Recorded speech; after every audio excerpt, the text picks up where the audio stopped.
Hey everyone, today we're going to discover why the MX-5 Miata is still the most fun car for your money here in 2021, just like it was back in 1989. The MX-5 is an anomaly in today's age. It literally feels like a car taken out of the late 80s, late 90s when the first generation of the Miata started, and just transported in time after innumerable, is that a word? After infinite amount of refinements to just perfect this car here in 2021. And it's absolutely perfect for what it is. It is one of the rare vehicles in today's day and age that completely take you away from the insulation. It takes you away from the space pods of today's cars. This thing sits you on the ground. You feel the bumps. Even though it's comfortable, you still feel the road. You feel the engine, the transmission through the shifter at all times. And I am one with nature. I hear the birds, I hear the palms swaying, I hear the sound of the car as it passes by different plants. And I hear people talking as they pass them. I am one at nature in a sense, and I'm one with machine. And that is something that is so far removed from today's vehicles, and it will be continually removing us from our own control, from our own senses with electrification in the future. And this car just has a winning formula. Everything about it is just perfect, precise. And I'm gonna stop here because I can talk about how perfect this car is so many ways. The gauge cluster is large and in charge by the tachometer. The speedometer is smaller to the right. And speaking of speed, this car is not about speed. It's about engagement. 0 to 60, I got 6.19 seconds. That's not that fast. I'm sure other people are able to get faster times than that with more and more practice, but just a quick 0 to 60 run, that's what I got. And it felt faster than cars that can do 0 to 60 in 5 seconds because you're in full control. It's up to your timing and your skills to be able to launch this thing and to get it to be quick. But the car is not perfect. I'm a large person, well, fairly large, 6'1". If anyone is taller than that, you're probably not going to fit in this vehicle.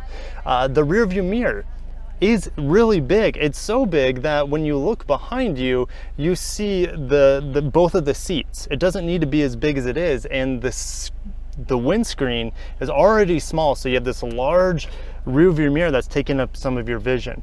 The touchscreen is, well, it's not a touchscreen. The infotainment screen, it needs to be a touchscreen. It's right here. I can touch it all day long. And actually, when I touched it, it woke up. So what is going on? I turned it off. So if I touch that makes no sense, Mazda. I just found that your screen is actually touch sensitive anyways. Again, huge fail, and it's a really slow screen, by the way. So yes, not its highlight, but the sound system in here is pretty good. And speaking of which, there are still speakers in the headrest, just like my old 1991 NA Miata. All right, so now that I've talked about pretty much all the bad things in the vehicle, it's time to start driving again.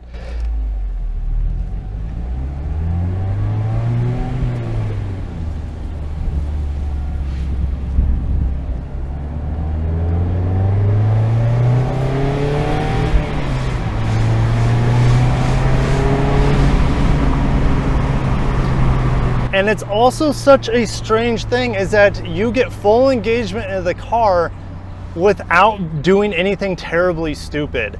You can roll through the gears. Pretty much one gear you can do, first gear 10 miles an hour, second gear to 20, third gear to 30, etc., and roll through all the gears by the time you hit 50 or 60 miles per hour. It is so fun, so engaging, all while being one, not only with the car, but also with nature. And I wouldn't hesitate twice to take this vehicle on a long trip, as long as you don't have to pack a lot of stuff. The trunk isn't that big, but one of the best things I found out about this drop top is that it has way more versatility than the hard top. So not only are my blind spots gone while the top is down compared to the hard top or the RF, there is tons of space if you have the top up.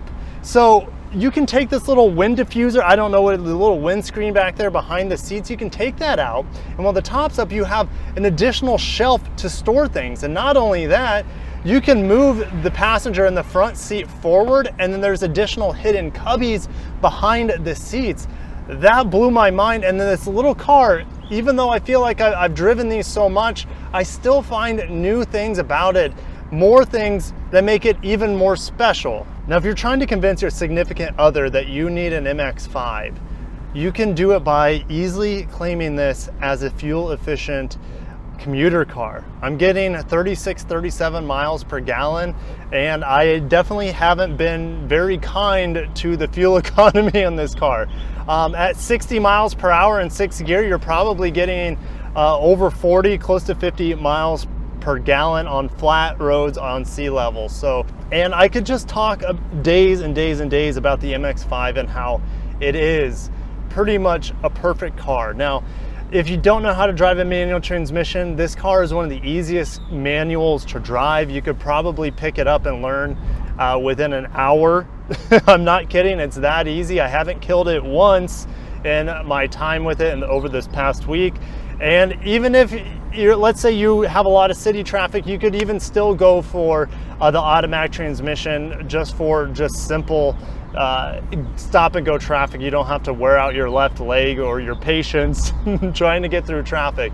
But if you can, try to get the manual, because you're constantly rewarded by your skills and engagement with the vehicle.